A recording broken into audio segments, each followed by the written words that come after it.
I want to address at the top here two of our fellow Minnesotans, two of our fellow American citizens, two of our fellow Minnesota American citizens who were minding their own business and living their lives were detained by and arrested by ICE.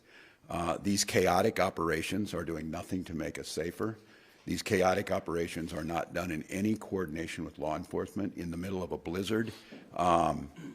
The absolute recklessness of doing some of this and the targeting of a specific community, unconscionable, does nothing to either address immigration. It certainly does nothing to address fraud in programs. It is very specifically aimed and very racially motivated towards a Somali community that matters greatly here.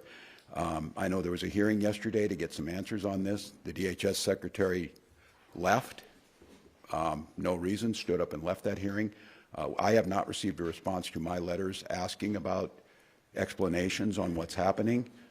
I would note that I was in that hearing and I stayed for the 8.5 hours and answered all the questions. I think the expectation would be in a moment like this where American citizens' constitutional rights are being violated and put at risk, that there would be an answer.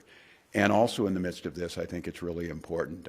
I'd like to acknowledge just the basic decency, not a surprise to everybody in here has been, but Senator Jim Abler's willingness to stand up and note that it should be the simplest thing in the world when the President of the United States calls an entire group of people garbage and our state garbage and hellhole, to just disavow that. You can still be very conservative.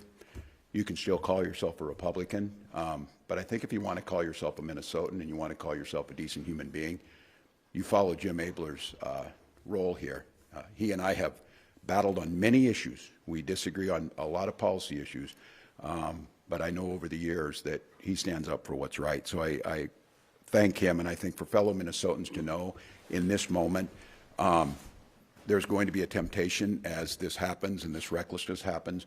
I would caution people, express your First Amendment rights, but it's clear the president wants a spectacle. It's clear they want to arrest more people. They have a made-up quota number by Stephen Miller, an unelected official, who's telling them just to arrest as many people possible so we can say it. They're not targeted on violent criminals. They're not targeted, obviously.